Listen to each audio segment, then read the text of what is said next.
Students, इस video में हम पढ़ने जा रहे हैं पार्टनरशिप अकाउंट्स के कुछ स्पेशल एस्पेक्ट्स के बारे में। स्टूडेंट्स, आपको बता दें कि हम क्लास 12th के अकाउंटेंसी सब्जेक्ट के पहली बुक के पहले चैप्टर को स्टडी कर रहे हैं। इस पूरी सीरीज़ में हम, इस पूरी प्लेलिस्ट में हम क्लास 12th के NCERT की बुक, अकाउंटेंसी की NCERT की बुक को टॉपिक वाइज स्टडी कर रहे हैं। NCERT की बुक को हम इसलिए स्टडी कर रहे हैं क्योंकि NCERT की बुक CBSE प्रीफर करती है और NCERT की बुक से ही आपके सिलेबस को मैच किया जाता है और क्वेश्चन पेपर भी इन्हीं बुक्स में जो कॉन्सेप्ट हैं उन्हीं का यूज़ करके क्वेश्चन पेपर को भी बनाया जाता है। तो इस बुक को पढ़ना ज़्यादा ज़रूरी होता है, इसीलिए हम इसी बुक को बेस मानकर पूरी प्लेलिस्ट इस NCERT बुक को ही एक्सप्लेन करने में बना रहे हैं। अब यहाँ पर इस वीडियो में हम बात करेंगे पार्टनरशिप फर्म या फिर पार्टनरशिप अकाउंट्स के कुछ स्पेशल एस्पेक्ट्स के बारे में। मीन्स पार्टनरशिप फर्म के लिए जब अकाउंटेंसी आप करते हो तो कुछ स्पेशल एस्पेक्ट्स का आपको ध्यान रखना पड़ता है, तो वही एस्पेक्ट्स हम इस वीडियो में डिस्कस करेंगे। हालांकि इन एस्पेक्ट्स का डिटेल में हम जो है अगले वीडियो में, आने वाले वीडियोस में डिस्कस करेंगे। इस वीडियो में केवल उन्हें समझेंगे। तो स्टूडेंट्स, चलिए शुरू करते हैं इस वीडियो को।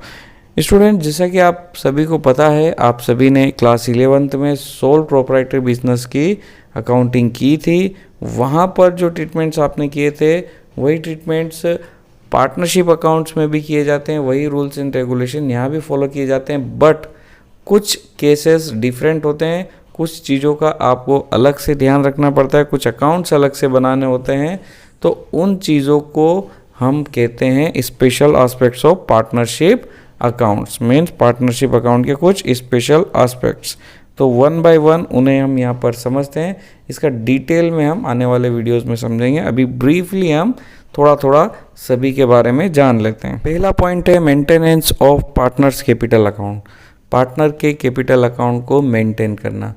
स्टूडेंट्स, जैसा कि आप सभी को पता है कि सोल प्रोप्राइटरी फर्म का जब आप अकाउंटेंसी करते थे, अकाउंटिंग करते थे, तो वहाँ पर एक ही कैपिटल अकाउंट को आपको मेंटेन करना होता था। बट यहाँ पर आपको सारे पार्टनर्स के कैपिटल अकाउंट को मेंटेन करना होता है। अब यहाँ पर वो मेंटेनेंस कैसा किया जाता है डिटेल में हम देखेंगे आगे। बट यहाँ पर हम आपको बता दें कि यहाँ दो तरीके से कैपिटल अकाउंट को मेंटेन किया जाएगा। या तो फिक्स्ड कैपिटल अकाउंट मेंटेन किया जाएगा या फ्लक्चुएटिंग कैपिटल अकाउंट मेंटेन किया जाएगा। फ्लक्चुएटिंग कैपिटल अकाउंट में सारी चीज़ें एक ही अकाउंट में मेंटेन की जाएगी। मीन्स पार्टनर ने कैपिटल इंट्रोड्यूस की, उसके बाद साल भर में होने वाले ट्रांजैक्शंस के थ्रू पार्टनर्स की कैपिटल अकाउंट में जो भी इंक्रीमेंट या डिक्रीमेंट होगा वो एक ही कैपिटल अकाउंट में मेंटेन किया जाता है। जबकि फिक्स्ड कैपिटल अकाउंट में हम पार्टनर्स के दो अलग अलग अकाउंट्स को मेंटेन करते हैं, पार्टनर्स का फिक्स्ड कैपिटल अकाउंट और पार्टनर्स का current account. Fixed capital account में जब कैपिटल आती है या फिर कैपिटल जाती है अकाउंट से तो उसे लिखा जाता है, और करंट अकाउंट में नॉर्मल जो ट्रांजेक्शन्स होते हैं फर्म के अंदर उसमें अगर पार्टनर्स की कैपिटल बढ़ती है या कम होती है तो उन्हें मेंशन किया जाता है, जिन्हें हम डिटेल में आगे डिस्कस करेंगे कौन कौन से पॉइंट उसमें ऐड और लेस किए जाते हैं।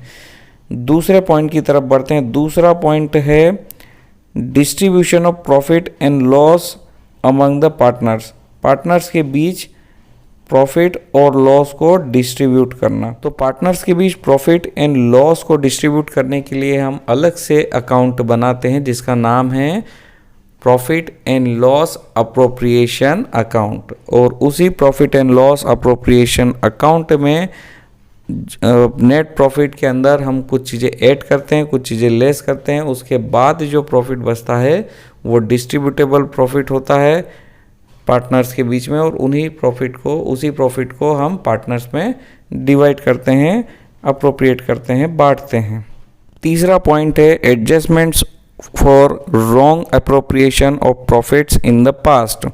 मीन्स अगर पास्ट में गलती से कभी गलत प्रॉफिट पार्टनर्स को डिस्ट्रीब्यूट कर दिया जाता है तो उस चीज़ का एडजस्टमेंट भी किया जाता है। मीन्स यहाँ पर पास्ट एडजस्टमेंट के क्वेश्चंस हम देखेंगे कि अगर पार्टनर्स को गलती से गलत प्रॉफिट डिस्ट्रीब्यूट कर दिया गया है पहले कभी, तो उसको सही कैसे किया जाए, उसे रेक्टिफाई कैसे किया जाए, उन्हीं चीज़ों के बारे में हम पास्ट एडजस्टमेंट के अंदर पढ़ेंगे, जिसे हमें डिटेल में भी पढ़ना है। पास्ट एडजस्टमेंट के क्वेश्चंस भी एग्ज़ाम में काफ़ी पूछे जाते हैं। अगला एस्पेक्ट है reconstitution of the partnership firm. Partnership firm का रिकंस्टिट्यूशन मतलब पार्टनरशिप फर्म को फिर से बनाना, उसमें कुछ नई चीज़ें जोड़ना या फिर कुछ चीज़ों को हटाना। जैसे अगर कोई नया पार्टनर अगर फर्म में आता है तो नया प्रॉफिट शेयरिंग रेशियो बनता है, या फिर किसी पार्टनर की डेथ हो जाती है, कोई पार्टनर रिटायर हो जाता है, फर्म को छोड़ देता है, तब भी नए PSR को बनाने की ज़रूरत पड़ती है। उसे ही हम कहते हैं reconstitution of partnership firm. Students, जब भी पार्टनरशिप फर्म रिकॉन्स्टिट्यूट होती है तो उसमें बहुत सारे एडजस्टमेंट्स हमें करने होते हैं। कुछ अकाउंट्स भी बनाने होते हैं, जैसे रिवैल्यूएशन अकाउंट बनाना होता है, या फिर जो रिज़र्व वगैरह बना रखे हैं पार्टनरशिप फर्म के अंदर, पहले से रिज़र्व जो बने हुए हैं उन रिज़र्व्स को तोड़ के पुराने पार्टनर्स में डिस्ट्रीब्यूट करना होता है। तो जब भी कोई नया पार्टनर ऐड होगा या फिर कोई पार्टनर की डेथ होगी या कोई पार्टनर रिटायर होगा, तो हमें फर्म को रिकंस्टिट्यूट करना होगा और उसके लिए हमें सारे एडजस्टमेंट्स करना होंगे। इन सभी चीज़ों को हम आने वाले चैप्टर्स में डिटेल में स्टडी करेंगे। अगला पॉइंट है dissolution of partnership firm. Partnership firm का डिसोल्यूशन मीन्स अगर एक पार्टनरशिप फर्म को बंद करना है, क्लोज करना है, डिसॉल्व करना है, तो किस प्रकार के एडजस्टमेंट्स वहाँ पर किए जाएंगे, किस प्रकार से एक फर्म को बंद किया जाएगा, डिसॉल्व किया जाएगा, उसके बारे में भी हम एक अलग से सेपरेट चैप्टर में डिस्कस करेंगे। डिटेल में उस चीज़ को डिस्कस किया जाएगा। स्टूडेंट्स, हम आपको बता दें कि ये पहले के 3 एडजस्टमेंट तो हम इसी चैप्टर में स्टडी करेंगे, बट आगे के जो नीचे के 2 एडजस्टमेंट दिए हुए हैं वो हम आने वाले चैप्टर्स में डिटेल में स्टडी करेंगे। सो स्टूडेंट्स, इस वीडियो के लिए बस इतना ही। अगले वीडियो में हम डिस्कस करेंगे हर एक एस्पेक्ट को डिटेल में, मीन्स हर एस्पेक्ट के लिए हम एक अलग से डेडिकेटेड वीडियो बनाएंगे, डिटेल में उन चीज़ों को स्टडी किया जाएगा। इस वीडियो के लिए बस इतना ही।